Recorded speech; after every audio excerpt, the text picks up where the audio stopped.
Tyler. Hi John, how you doing? Good. How you doing? Good. I knew, there's been a handful of drops and hurt, a little while back, so lightheartedly kind of obviously that's not something you guys teach, but what has been your diagnosis as to why that's happened and maybe what, you're doing to address that moving forward?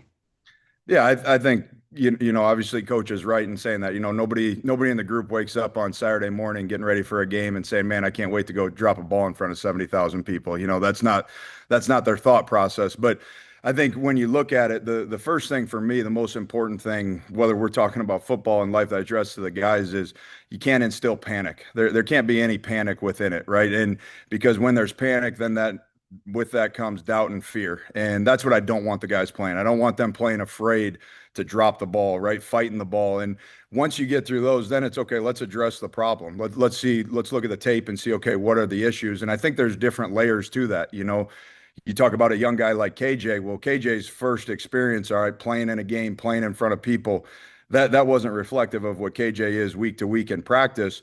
But now, okay, you start rushing things, right? You start taking your eyes off the ball and you're trying to do too much because you're trying to get that catch. And now all of a sudden you're looking to see what tackle you're going to break as opposed to doing first things first, right? And so that's one component of it is just focusing our eyes through the catch, not trying to do too much, making sure that we secure it. And then once you secure it, now become a playmaker. And that's just a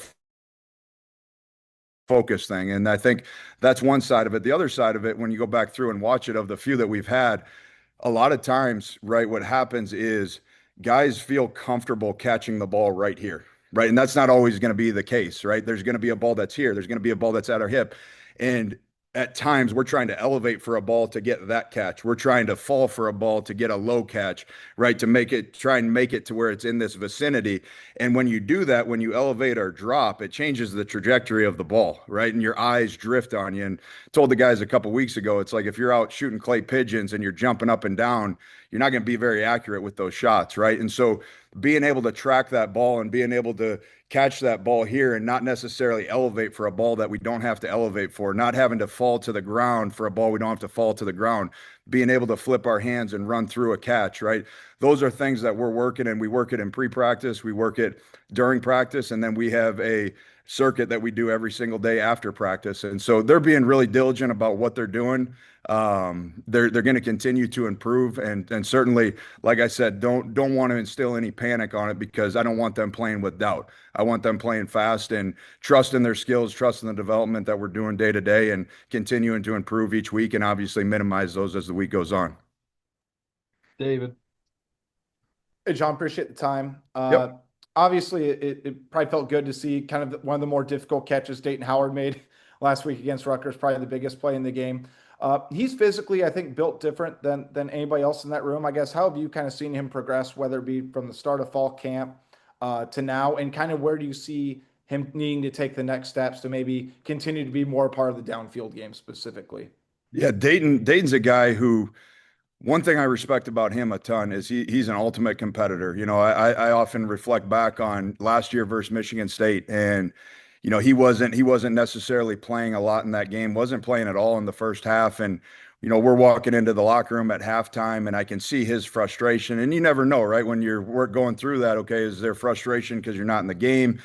What's the frustration stem around? And so I grabbed him. I just happened to be walking with him, and I'm like, "Hey, what's going on, man? Like you're pretty fired up right now." And his whole thing was, I know we can beat these guys. Like, I know we can get them. I know it was all about the team, right? And there was no selfish, all right, selfish talk, no selfish acts. And that's one thing about Dayton is he goes about his business from the time that I was fortunate enough to get this job.